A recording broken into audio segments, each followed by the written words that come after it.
On November 3rd, the late martial arts director, Lau Kar-leung's widow, Weng Jingjing, confirmed that her husband's ashes had been stolen, and she refused to pay a ransom of 60 million Hong Kong dollars. Lau Kar-leung was a well-known director, martial arts instructor, and actor under Shaw Brothers, famous for films like Drunken Master 3. He also received the Lifetime Achievement Award at the Hong Kong Film Awards.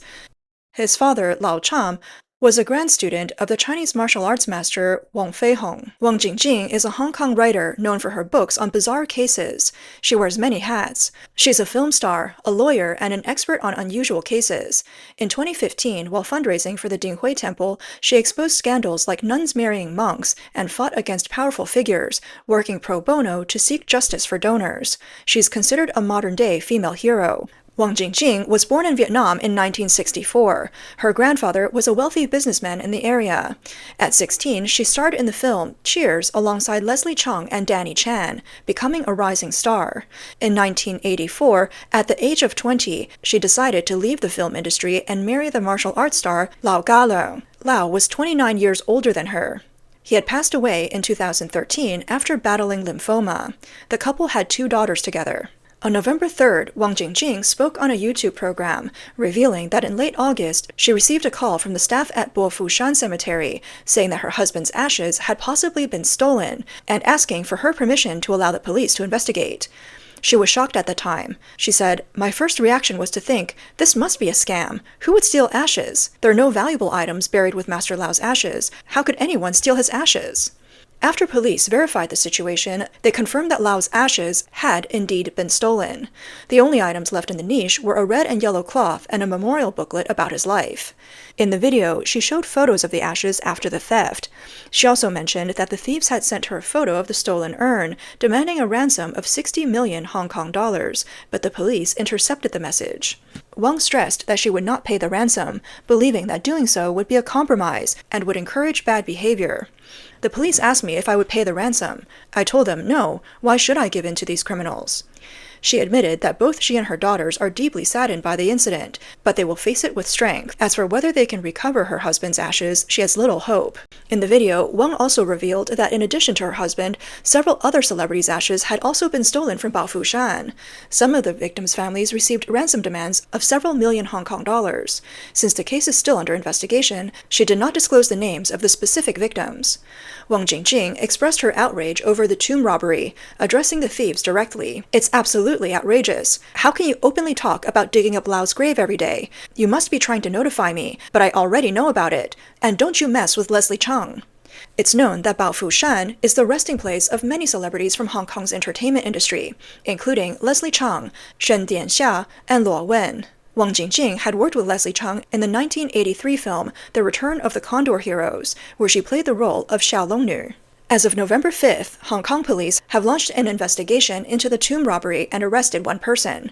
They're still tracking down the remaining suspects, and at least 4 thieves are believed to be involved. The case is suspected to be connected to a Cambodian fraud syndicate. The police estimate that the ashes may have been buried on a mountain near Bao Fu Shan. Due to recent bad weather, the ashes might have been washed away by heavy rain, making it unlikely they will be found. Weng Jingjing called on residents near Shatin Bao Fu Shan to report any suspicious activity, such as disturbed soil or unusual items. She thanked the police for their efforts, but acknowledged that due to loopholes in current laws, even if the thieves are caught, it'll be hard for them to receive a harsh punishment. She pointed out that under Hong Kong law, ashes are not classified as property, and there's no crime for insulting a corpse. She chose to make the case public because the media had already heard about it and began investigating. She wanted to inform her late husband's relatives and students before the reports were published, but she remained skeptical about the chances about recovering the ashes. Some viewers left comments under Weng Jingjing's video. "I'm a Hong Konger living overseas, and I've been following this channel for a while. I admire Miss Weng's courage and knowledge, and I've learned a lot. This is my first time leaving a comment online. I'm just an ordinary person, insignificant, but I want to show my respect and support for Miss Weng." People are furious, supporting lawyer Weng. "I always thought crime stories and Myanmar's online scams were far removed from me, but only at this moment did I deeply feel how this tragedy is really happening. Whoever came up with the idea of kidnapping ashes is truly heartless and cunning. The fact that robbing graves has no legal punishment is absurd. But facing these international fraud syndicates with assets in the billions, the Hong Kong government, no matter how willing, probably can't do much. It's the biggest irony that a former police officer became chief executive, yet scams are becoming more and more frequent.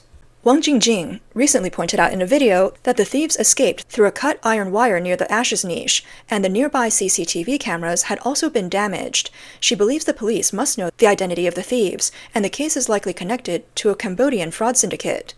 She mentioned that in February and March this year, a similar case occurred in Jeju Island, where Chinese tourists stole ashes from a temple and demanded ransom. After the crime, they buried the ashes in a nearby mountain, then flew from Hong Kong to Cambodia.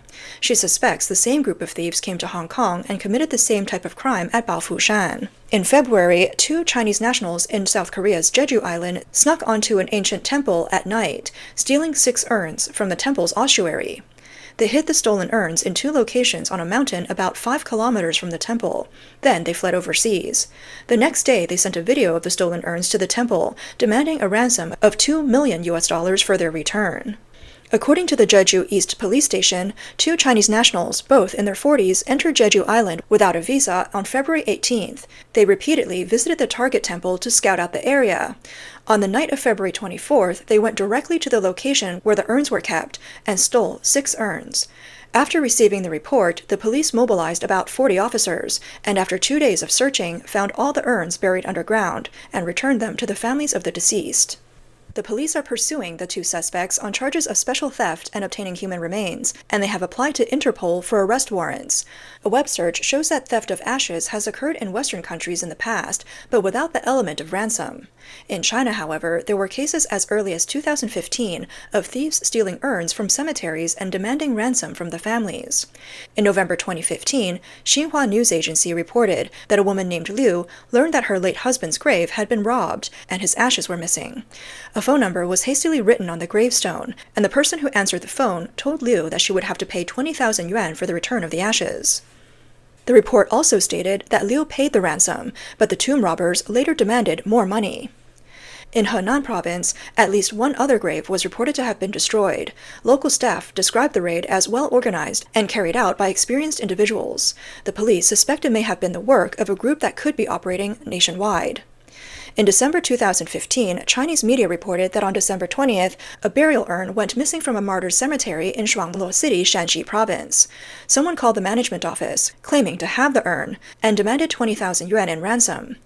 On December 23rd, the family transferred 3,000 yuan to the bank account provided by the suspects Liu and Zhang. However, the 2 were still unsatisfied and continued to demand money, calling again on December 24th. The police arrested the 2 on that day. Chinese social issues expert Yue Shan remarked that respecting ancestors is a core part of Chinese culture, but under the Chinese Communist Party's atheistic brainwashing, many Chinese people have become capable of unspeakable acts, including live organ harvesting. He emphasized that this brutal behavior also extends to the deceased. After the CCP's persecution of the spiritual group Falun Gong began in 1999, organ transplantations in China saw explosive growth. In 2006, international media began reporting the fact that the CCP was killing prisoners of conscience for their organs. In 2019, a UK-based independent tribunal confirmed this practice beyond a reasonable doubt. The forced organ harvesting began during Jiang Zemin's leadership, initially targeting Falun Gong practitioners, Muslim Uyghurs, Tibetans, and political dissidents. Under General Secretary Xi Jinping, it has worsened and extended to society at large. In recent years, with an increase in reports of missing youth in China, many have questioned whether these cases are linked to the CCP's organ harvesting industry. Regarding the theft and extortion incident in South Korea this year, both Chinese and Korean netizens condemned the crime. One Chinese netizen remarked, "This is absurd. A temple is a sacred place, and ashes represent the dignity of the deceased. How can they be used for extortion?" A Korean netizen angrily stated, "The best solution is to prevent these uncivilized communist forces from entering Korean territory." Other Koreans complained, "Isn't this a problem caused by the visa-free entry policy?" Since South Korea implemented a visa-free policy for Chinese tourists, there has been a notable increase in crimes committed by Chinese nationals. In May of this year, South Korean media cited data from the Jeju Police Department, showing that crimes by foreigners in Jeju Island had increased by 53.3% compared to the same period in 2024, with Chinese nationals being the majority of the offenders. They were involved in various crimes such as stealing urns, extorting money, drunk driving, unlicensed driving, and littering.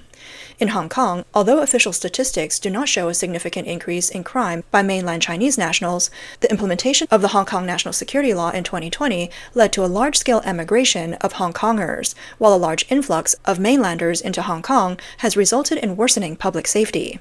Hong Kong police data for 2024 shows nearly 95,000 crimes reported across the city, a 5% increase from 2023. The rise was mainly driven by an 11.7% increase in fraud cases, with online fraud accounting for 61.8% of those. Violent crimes also saw a 3.6% increase, reaching over 10,000 cases. From January to September 2025, the total number of crimes further rose to over 70,000, a 5.1% increase compared to the same period in 2024. Fraud and theft remain the dominant types of crime. The official Hong Kong data does not specify the origin of the offenders, though some fraud victims are mainland immigrants. However, several high-profile cases involving mainland Chinese nationals have drawn attention. For example, in June 2024, a Chinese man riding on a bus in Hong Kong stabbed a 20-year-old passenger and was charged with attempted murder. On October 30, 2025, a 43-year-old Hong Kong restaurant owner was attacked by two Chinese men with knives, leaving a 3-centimeter wound on his leg. The attack is suspected to be linked to organized crime. On November 3, 2025, a case involving the suspected kidnapping of a woman occurred on the streets of Hong Kong, with the suspect possibly having ties to the mainland. On November 4, 2025, a Chinese man in his middle age went to the Chung Kong Center in central Hong Kong to meet with billionaire Lau Kar-leung. After being denied entry, he poured paint in the elevator lobby and attacked a security guard. These incidents point to a fraud syndicate active in Cambodia, which is believed to have Chinese connections and has recently attracted international attention. The Prince Holding Group in Cambodia and its founder Chen Zhi are under investigation for allegedly operating a transnational fraud empire, including telecom fraud and cryptocurrency theft. In mid-October, the US and UK governments froze the global assets of the Prince Group, including accounts of 128 associated companies and 17 individuals. Together, they froze about $15 billion worth of Bitcoin held by Chen Zhi. Taiwan, Singapore, and Hong Kong have also announced asset freezes in their regions. Taiwan has seized luxury homes and cars valued at over 45 billion new Taiwan dollars, while multiple companies established by the group in Taiwan are under investigation. On October 30th, Singaporean police carried out enforcement actions against Chen Zhi and his associates, seizing assets worth more than 150 million Singapore dollars. On November 4th, Hong Kong police announced that they had frozen approximately 2.75 billion Hong Kong dollars in assets. Chen Zhi's background is mysterious and powerful. He is currently the focus of public attention. Born in 1987 in Fujian Province, China, Chen Zhi moved to Cambodia in 2011. The Prince Group he founded operates across various industries, including entertainment, finance, and even aviation. It has a presence in over 30 countries. Chen Zhi later became an advisor to Cambodian Prime Minister Hun Sen and his son, current Prime Minister Hun Manet. The head of the Asia Division at SRM Intelligence and Risk Consulting in Hong Kong said that the Prince Group and Chen Zhi have long been known entities. This raises questions about how the group has been able to operate so openly and for such a long time. In fact, the Southeast Asian telecom fraud industry is closely linked to the Chinese Communist Party's Belt and Road Initiative. This connection involves the CCP using it as a cover for overseas colonization, benefiting the CCP's red elites, including descendants of high-ranking officials. Eric, a former CCP agent who fled to Australia and once worked for the Prince Group, told Epoch Times that the Prince Group is one of the most important agents for the CCP's special operations in Cambodia and Southeast Asia. Its role extends far beyond that of an ordinary business entity. The Prince Group provides comprehensive support for CCP overseas operations, from funding and manpower to transportation. Chen Zhi's business essentially became a financial reservoir and logistics base for the CCP's intelligence system.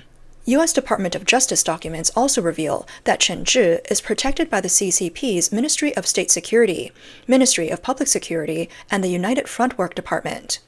Beyond Cambodia, in Myanmar, another hotspot for telecom fraud, the Myanmar military conducted a crackdown on telecom fraud operations in the country's border areas. Fraud hubs, such as the KK Park in Karen State, were severely hit. However, recent media reports show that this crackdown in October did not completely eliminate the issue. Some of the disbanded fraudsters have already started to re-enter the workforce, with Myanmar and neighboring countries even seeing a second recruitment wave of fraud workers. The Myanmar military claimed to have destroyed parts of the KK Telecom fraud base using drones and explosives, but by early November, civilian rescue workers pointed out that the crackdown was merely a publicity stunt. Behind the official actions, the fraud syndicates are shifting large numbers of workers and operations to more concealed black zones, making humanitarian rescue efforts more difficult than ever. Commentator Du Zheng believes that while fraud group operators may come from various countries, all the owners of these fraud parks are Chinese, and all the fraud company bosses are Chinese. This indicates that this vast crime network originates from China under the CCP's rule. Du said, "Chinese people are smart, but they use their intelligence for bad deeds. This is the result of the CCP destroying the basic morals of the Chinese people through movements like the Cultural Revolution.